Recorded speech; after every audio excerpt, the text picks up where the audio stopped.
Legendary రామోజీరావుకు స్నేహితులు ఎవరని చాలా మందికి అనుమానం రావచ్చు. ప్రతి వ్యక్తి జీవితంలోనూ మనసుకు దగ్గరైన స్నేహితులు ఒకరో ఇద్దరు ఉంటారు.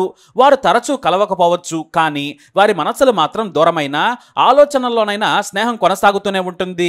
ప్రాణాలు ఇచ్చుకునేంత స్నేహితులు కాకపోయినా ప్రాణ సమానమైన మనసుకు దగ్గరైన వారు ఖచ్చితంగా ఉంటారు. అది కలిసినప్పుడే బయటపడుతుంది. ఎందుకంటే బిజీ జీవితాల్లో స్నేహాలు కూడా దూరం కావచ్చు.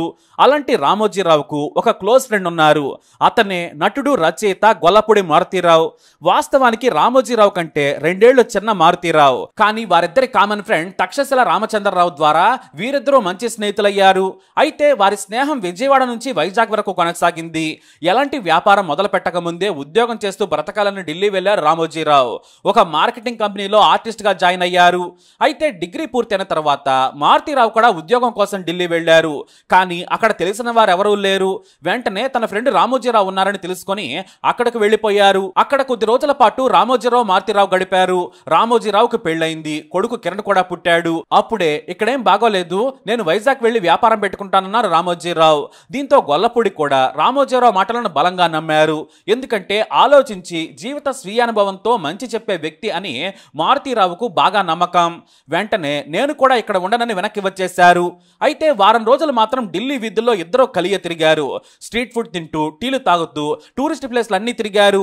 ఇక ఢిల్లీలో చూడటానికి ఏమీ లేదు, ఉండటానికి ఎలాగూ పనికిరాదనుకుంటున్నావుగా, నేను వెళ్ళిపోతున్నాను మిత్రమా అని మారుతీరావు కూడా వెనక్కి వచ్చేశారు. ఆ తర్వాత వైజాగ్ లో మారుతీరావు ఉండేవారు. రామోజీరావు కూడా ఫ్యామిలీతో సహా వైజాగ్ వచ్చేశారు. ఇటు వ్యాపారంతో పాటు ఈనాడు పత్రిక కూడా పెట్టిన వారి స్నేహం మాత్రం కొనసాగుతూనే ఉంది.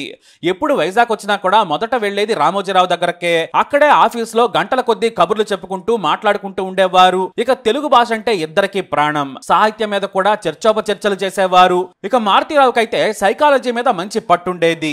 మనిషి ఆలోచనలు, తప్పులు ఒప్పులను విడమర్చి చెప్పేవారు.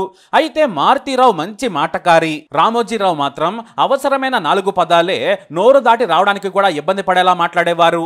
కేవలం పని విషయంలో మాత్రమే కాసేపు మాట్లాడి సలహాలు ఇచ్చేవారు. తక్కువ మాట్లాడి ఎక్కువ పని చేయడం ఆయన నైజం. ఇద్దరు ఆ తర్వాత ఎవరి వ్యాపారాల్లో వారు బిజీ అయిపోయారు. ఇటు నటుడిగా, రచయితగా మారుతీరావు తెలుగు ప్రేక్షకులకు మరింత దగ్గరయ్యారు. అయితే రామోజీరావు ఈటీవీ లాంచ్ చేయడానికి 6 నెలల ముందు తన స్నేహితుడైన మారుతీరావుని పిలిపించారు. నేను ఈటీవీ పెడుతున్నాను, ఈ విషయం బయట వారెవరికి చెప్పలేదు, కొంతమందికి మాత్రమే తెలుసు. నువ్వు 2 ప్రోగ్రాములు చేయాలన్నారట. ఆ ప్రోగ్రాములు మీకు ఖచ్చితంగా గుర్తుండే ఉంటాయి. మనసున మనసై, ప్రతిధ్వని ప్రోగ్రాంలు. ఈటీవీ అంటే సినిమాలు, పాటలు సంతోషం కలిగించే, హాయి గొలిపించే విషయాలే కాదు, సమాజం కోసం కూడా పనికొచ్చేలా ఉండాలని గొల్లపూడి మారుతీరావుతో 2 ప్రోగ్రామ్స్ చేయించారు ఆయన. ఆ రోజుల్లో మనసున మనసే ప్రోగ్రాం చూసిన తర్వాత ఎంతో మంది మహిళలు, పురుషులు కుటుంబ బంధాలను మెరుగుపరుచుకున్నారు. విడాకులు తీసుకుందామనుకున్న వారు కూడా ఒక్కటయ్యారు. అలా కుటుంబ పరిస్థితులు, ఆలోచన తీరు, సమస్యలు, పోరాటాలపై మారుతీరావు గొప్ప ప్రోగ్రామ్స్ చేశారు. అయితే మంచి నటుడి కంటే కూడా మారుతీరావులో గొప్ప రచయిత ఉన్నాడని రామోజీరావు ఎప్పుడో భావించారు. మంచి మాట తీరే కాదు, సాహిత్యాన్ని అవపోసన పట్టిన ఆయన వాటిని తీర్చిదిద్దారు. ఎన్నో ఏళ్లు ఈ ప్రోగ్రాం గొప్పగా నడిచింది. వారి స్నేహం కూడా అలాగే కొనసాగింది. వీరిద్దరూ కూడా మనసు బంధువులు. ఎప్పుడూ కలవరు, కానీ మనసుకు దగ్గరైన వారని స్నేహితులు చెబుతూ ఉంటారు. రామోజీరావు బయటకు చెప్పుకున్న గొప్ప స్నేహితుడు ఆయన. కానీ తాను ఇష్టపడ్డ మరో ఫ్రెండ్ ఉన్నారు రామోజీరావుకి. అతనే బాలసుబ్రహ్మణ్యం.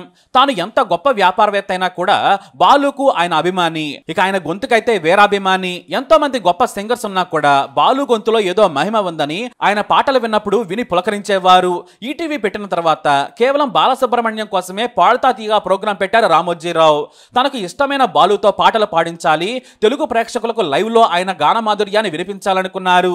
ఎంతో ఖర్చు పెట్టి పెద్ద సెట్ వేసి మ్యూజిక్ కళాకారులను పిలిపించి సెలబ్రిటీలను కూడా పిలిచి పాడుతా తీయగా చేయించారు. కానీ ఇది కాదు విషయం. అసలు బాలసుబ్రహ్మణ్యం అంటేనే రామోజీరావుకి ఎక్కడా లేని అభిమానం. కానీ ఆయన బయట పెట్టేవారు కాదు. తనకంటే చాలా చిన్న వ్యక్తి. ఇక లెజెండ్ గా రామోజీరావు ఉన్నారు. దీంతో ఆ గౌరవ మర్యాదలకు మధ్య ఓ గీత ఉండేది. తాను ఎంత గొప్ప వ్యాపారవేత్త అయినా కూడా బాలసుబ్రహ్మణ్యాన్ని మాత్రం గొప్ప సింగర్ గా చూసేవారు.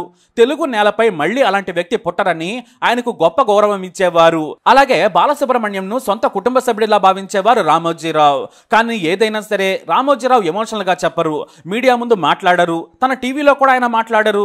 చాలా మృదు స్వభావి రామోజీరావు. అలాగే ఇటు స్నేహితులు, కుటుంబ సభ్యుల దగ్గర కూడా మితభాషే, పని పని పని ఇలానే ఉండేవారు. అయితే బాలుకు హైదరాబాద్ లో సొంతిల్లు లేదు. ప్రతిసారి పాడుతా తీగా ప్రోగ్రాం కు చెన్నై నుంచి వచ్చేవారు. ఓ రోజున బాలును ఎయిర్పోర్ట్ లో పికప్ చేసుకోవాల్సిన తన డ్రైవర్ రాలేదు, జ్వరంగా ఉందని రాలేకపోయాడట. దీంతో ఫిలిం సిటీకి ఫోన్ చేసి కాస్త కారు పంపించండి అని అడిగారట. కానీ ఫిలిం సిటీలో ఏ పని చేయాలన్నా, రూపాయి ఖర్చు పెట్టాలన్నా కూడా చాలా పద్ధతులుంటాయి.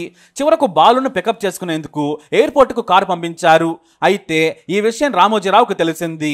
ఇక్కడ ఫోన్ చేసి మరీ కారు కోసం అడగడమే కాదు, ఎయిర్పోర్ట్ లో 3 గంటలు వెయిట్ చేశారు బాలు. దీంతో రామోజీరావు వెంటనే సిబ్బందిని పిలిచి బాలసుబ్రహ్మణ్యం లాంటి గొప్ప వ్యక్తిని వెయిట్ చేస్తారా అని తలంటారట.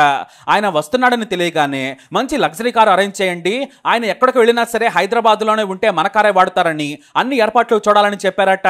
కానీ బాలు మాత్రం నాకు ఎయిర్పోర్ట్ వరకు చాలన్నారట. అంతేకాదు షూటింగ్ పూర్తి చేసుకుని అర్ధరాత్రి కూడా వెళ్ళిపోయారట బాలు. కానీ రామోజీరావు మాత్రం డాల్ఫిన్ హోటల్లో పర్మనెంట్ సెటప్ చేయించేశారు. మంచి లగ్జరీ గదిలో సర్వం ఏది కోరుకుంటే అది వచ్చేలా ఏర్పాటు చేయించారు. అలా వారి స్నేహం బాలు చనిపోయే వరకు సాగింది. ఇక బాలు మరణంపై కూడా రామోజీరావు ఎంతో కలత చెందారు. అందుకే ఆయన మీద ఉన్న ప్రేమతో బాలు కొడుకు ఎస్పీ చరణ్తో ప్రోగ్రామ్స్ చేయిస్తున్నారు. ఈ ఇద్దరి విషయంలో మాత్రం రామోజీరావు ఎంతో ప్రేమను ఆప్యాయతను చూపించేవారు. అలా ప్రాణ స్నేహితులంతా కూడా ఇప్పుడు స్వర్గంలో ఉన్నారు. మరి వారందరి ఆత్మకు శాంతి చేకూరాలని కోరుకుందాం. మరి రామోజీరావు ఈ లైఫ్ ఇన్సిడెంట్స్ పై మీ అభిప్రాయాన్ని కమెంట్స్ ద్వారా తెలియజేయండి. వీడియోని లైక్ చేయండి, షేర్ చేయండి, మా ఛానల్ని సబ్స్క్రైబ్ చేసుకోండి.